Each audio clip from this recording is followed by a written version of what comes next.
Hello friends, in last video we have started with the module 4. There we have discussed about the overview of big data analytics. Now the next concept in your fourth module is machine learning. Now this machine learning plays an important role in your IoT network. Now this machine learning is a part of a large technology called as artificial intelligence. Now this artificial intelligence includes any technology that allows a computer system to mimic the human intelligence using any technology. It may use any complex logic to any basic logic such as if then else decision loops. Means any computer that uses rules for making the decision is called as artificial intelligence system. Now the machine learning applications are broadly classified into two types. Those are supervisory learning and the second one is unsupervisory learning. Now first of all we'll start with the supervisory learning. Now in supervisory learning we are going to train a machine with an input for which there is known correct answer or known correct output. Means for that particular input we know the expected output and we are going to train machine with that particular set of inputs. Now for example, you want to train a system to recognize whether there is a human in a tunnel or whether any other object. Now for that, for training such machine, we require a machine with a sensor which is equipped with basic camera and it is capable of capturing the different shapes of object in a tunnel.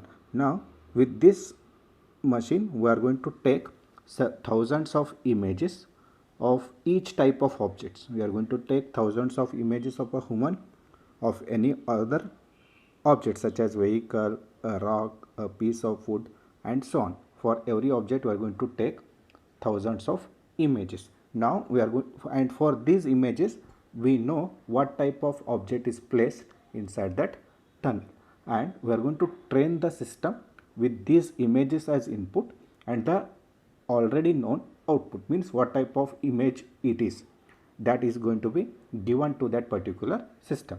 Now by taking these images the machine is going to learn based on some parameters of a particular object. Now for example, now if the human image is there, now by identifying eyes, nose and legs and hands, it can identify it is an human image.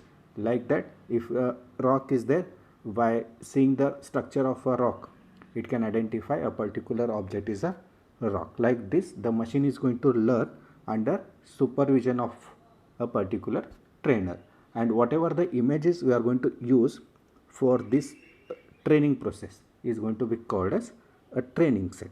Now after successfully training a machine, that has to be tested with the same number of images of different objects. Now in this case, in testing process we are not going to give the correct answer to the machine. The machine itself has to identify what type of image it is. Based on some characteristics, the machine should be able to identify whether there is a human in a tunnel or any other object is there in a tunnel. It should identify itself. Now if we have 100% of images, then for we are going to use 60% of images for training and 40% of images for testing. This is the basic rule.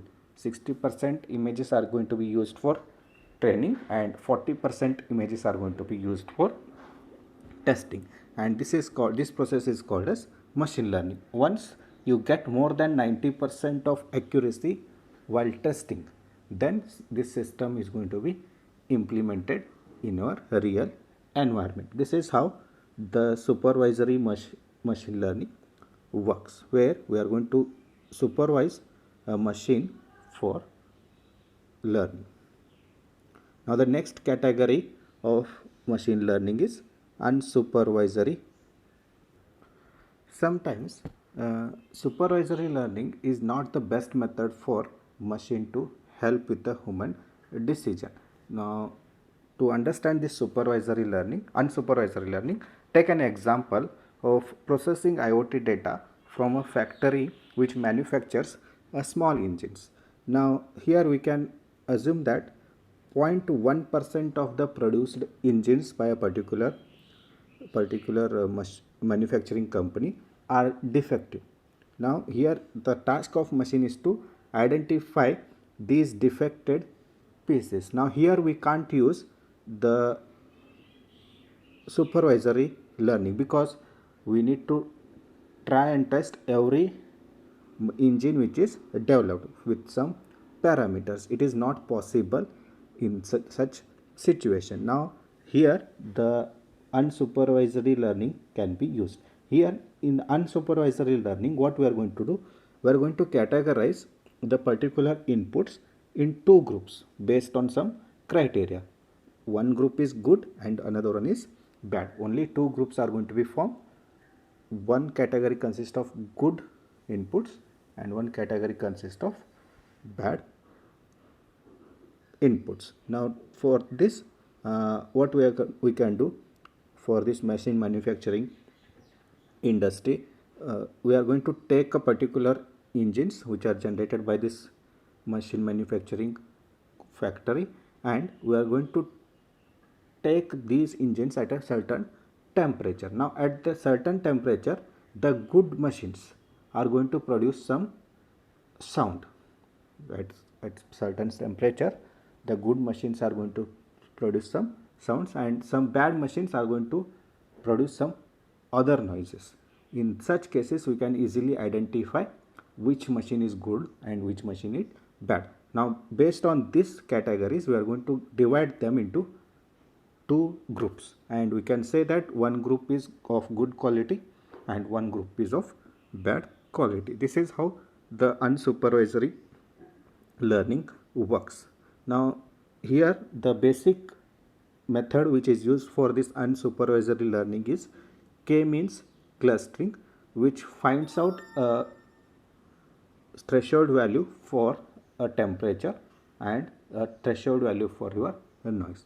Now if the engine is heated up to that threshold temperature, it has to produce that threshold noise. If it doesn't produce that noise at a particular temperature, it is going to be grouped into another category. This is how this k-mean clustering works. Now here is an example which shows us how we can use unsupervisory learning. Now this is a clustering which is done based on the sound at a particular temperature. Now you can see the green color engines have produced a very less amount of sound compared to the other color images. Hence whatever the cluster which is made by this green color consists of engines which are of bad quality, and the remaining engines we can say them as of good quality.